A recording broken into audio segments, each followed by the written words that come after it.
皆さんこんにちは。ウキウキジャパニーズポッドキャストのお時間です。このチャンネルは日本語学習者の皆さんに向けて、日本人である私がわかりやすい日本語でお話をするポッドキャストです。はい、皆さんお元気ですか？最近日本では台風が来ているみたいです。台風が来ているので毎日のように雨が降っています。でも今日はちょっと晴れたので撮影日和だなと思って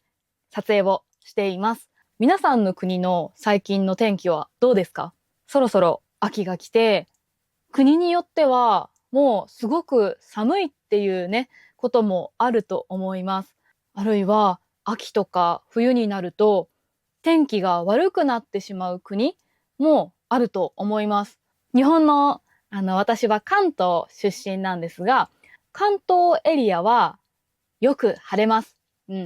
冬にも空が青い日が多いです。私はやっぱり天気がいい日が好きなので、冬もね、やっぱり関東とか関東みたいな天気がいい場所にいたいなというふうに思います。はい、皆さんはどうでしょうか？では、今日のお題なんですが、日本でベジタリアンでいるということについてお話をしたいと思います。日本のベジタリアンについて考え方とか街の受け入れ体制とか、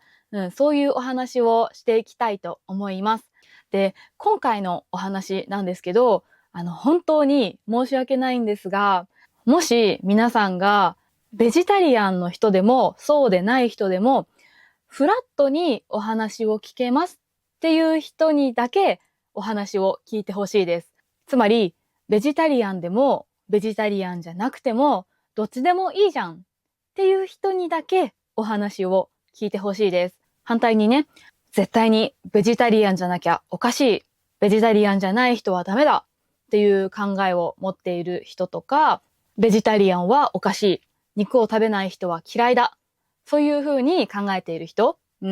こういうね、極端な2つの考え方を持っている人っていうのは、それぞれにね、強い意見があると思います。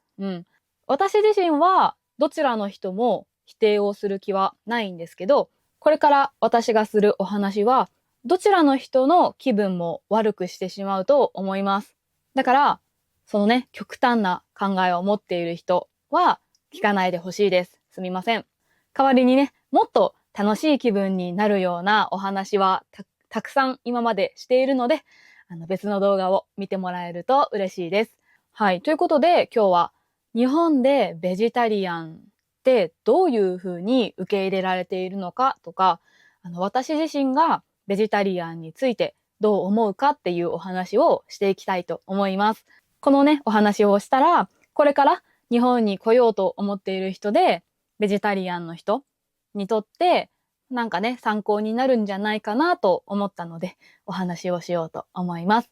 最後まで聞いてもらえたら嬉しいです。ベジタリアンの人はもちろん、日本の文化というか雰囲気が知りたい人は、ぜひ最後まで聞いてもらえると嬉しいです。チャンネル登録といいねボタンで応援をお願いします。コメントも待ってます。はい、ということで、まずね、私自身の立ち位置をご紹介すると、私自身は、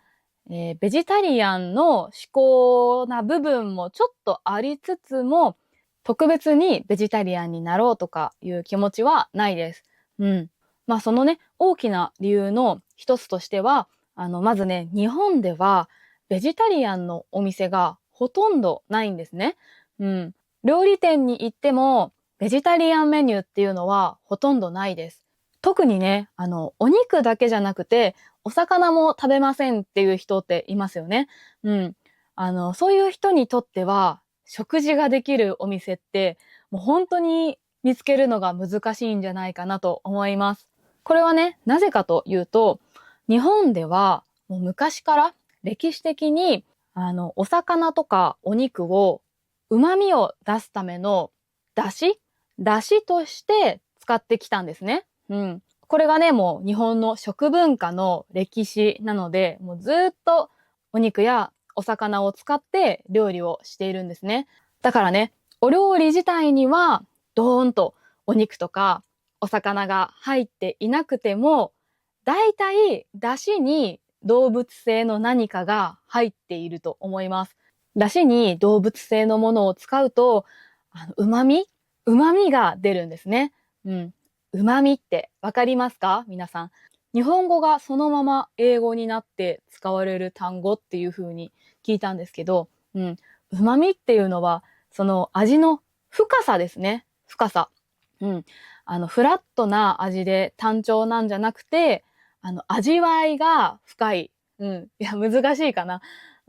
そういうのを旨味って言います。はい。だからもう本当にほとんどの料理店でお肉とかお魚は使っているし、使ってない料理を探すのは日本では難しいと思います。はい。だからもう私たちは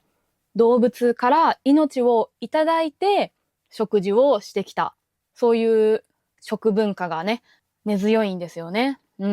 ちなみになんですけど、日本人がご飯を食べるときに、いただきますっていうのを知ってますか？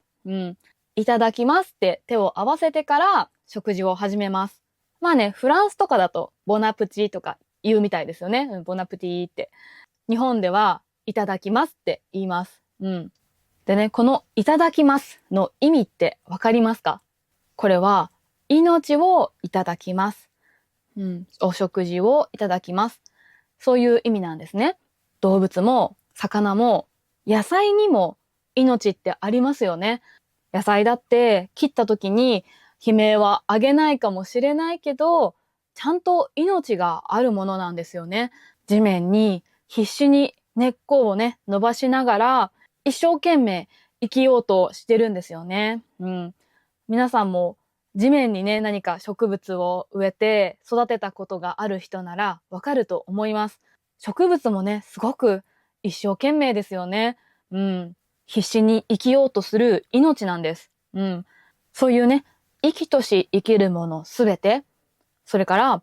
その命を育ててくれた人たち、それからその食事を用意してくれた人たち、もうそのすべてに対して感謝の言葉を言うっていうのがいただきますなんですね。日本はね、昔からそういう命をいただくことを食事としてきたからこそ、今の食文化につながっているんだなと、私も今話していて改めて思いました。だからね、ぜひ皆さんもありがとうっていう気持ちをね、込めてお食事の前にいただきますって言ってみてください。で、日本で生きていて、じゃあベジタリアンの人は生きづらいよねって思うと思うんですけど、本当に生きづらいとは思います、正直。ほとんど自炊をして生活をするしかないんじゃないかなと思います。外食はね、ほとんどできないんじゃないかな。ベジタリアンの人同士が集まって、ベジタリアン料理のあるお店に行くっていうことは、頑張れば、都会であればできると思います。でも、日本ではベジタリアンの人ってほとんどいないと思うんですね。私は日本でベジタリアンにはまだ出会ったことないです。だから、ベジタリアンじゃない人と食事に行くってなった時は、お店選びがね、すごく難しくなると思うし、私だったら、その一緒に行く人に気を使わせるのが申し訳ないなって思っちゃうんですね。だから、やっぱり日本でベジタリアンになるっていうのは、すごくすごく難しい選択肢かなと思います。日本にはね、空気を読むっていう文化がね、根強いんですね。空気を読むって意味わかりますか？空気は読めないですね。見えないんですけど、その場の雰囲気、みんなが何を思っているか、何を感じているかっていうのを察知して、周りに迷惑をかけないように行動するとか、周りに合わせて発言をするとか、そういうふうなことを空気を読むって言います。空気がね、読めないと周りになんかめんどくさい人だなって思われたりとか、今それ言わないでよ、めんどくさいなとか、そういうふうに思われてしまうことがね、多いんですよ。日本ってすごく同調意識が高い。みんな同じで、みんな一緒に同じことをしよう。目立たないように生きようみたいな、そういうところがね、結構あるので、なかなかね、ベジタリアンの人が、私ベジタリアンだから、このお店は行けないとか、多分ね、言いにくい環境だなって思います。海外ではどうなんでしょうかね。私がオーストラリアに住んでた時は結構、ベジタリアン料理が多いなというか、ベジタリアンのレストランというよりは、ベジタリアンのメニューが置いてあるところが多いなっていう風に感じたんですよね。私がシェアフラット、お家に一緒に住んでいたオーストラリア人も、ベジタリアンの人がね、いました。ビーガンだったのかな。植物性のものを一切取りませんっていう人だったんで、そういう人がね、普通にいるっていうのがすごくオーストラリアだななんて私は思いました。はい。すごいですよね。なんか自分自身の考えをもとに生きやすい環境なのかもしれないですよね。はい。で、私自身はというと、自分では極力お肉を料理をしたくないって思っています。で、外食をするときも、お肉がないものを選びたいっていう時もあります。でもね、やっぱり料理って、お肉が入っていた方が旨味が出てね、美味しいんですよね。全然味が違うんですよね。お肉が入ってると。だから、人のためだったら、お肉の料理もします。それから、人と一緒にね、外食をするときは、もう何も気にせずに、お肉をね、食べたりもします。心の中では、ちょっとね、気分が良くないなっていうものとかもあるんですけど、私は相手と一緒に楽しい時間を過ごすために、やっぱり料理をシェアしたりすることもすごく好きなので、そこでね、お肉は食べたくないっていう発言はしないです、基本的には。だから、まあね、自分を分類するとしたら、フレキシタリアンになるのかなと思います。気持ちとしてはね、お肉はそんなに進んで食べたくないけど、その場によっては食べる。料理もする。そんな感じです。はい。私がお肉料理をしたくないっていうのは、実は昔からそうだったわけじゃないんですね。昔はもうお肉も大好きで、お肉料理も大好きで、自分でもして、そういう感じでした。でも、そもそもなんですけど、日本でベジタリアンが少ない理由っていうのは、多分、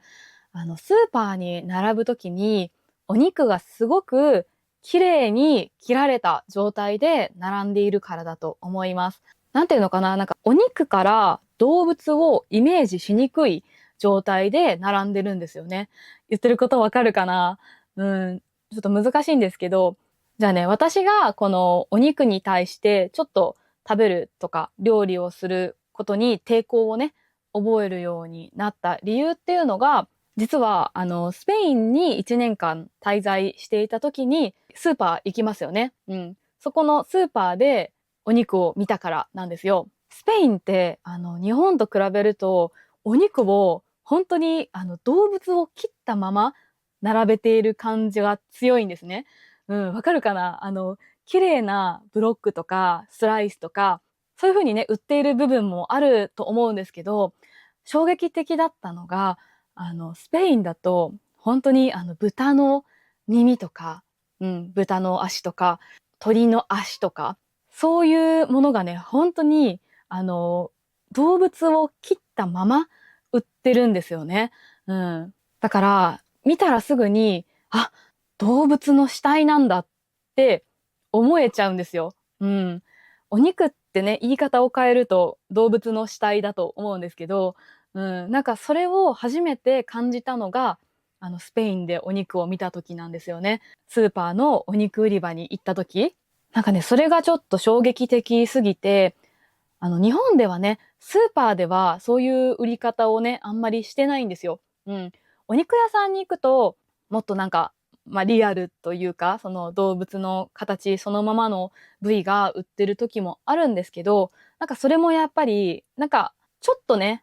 形を変えていたりとか、切って、形そのもので置いてるところって、少ないんですね。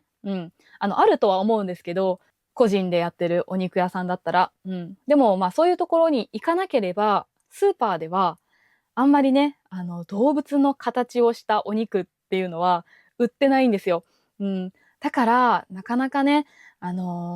命をいただくって言っても、その動物につながらないというか、生きた動物とお肉っていうものを一緒に考えづらいんですよね。なんかそれがあって、ね、そういうふうにスペインで見てからは、お肉に触ることにちょっと抵抗ができてしまったというか、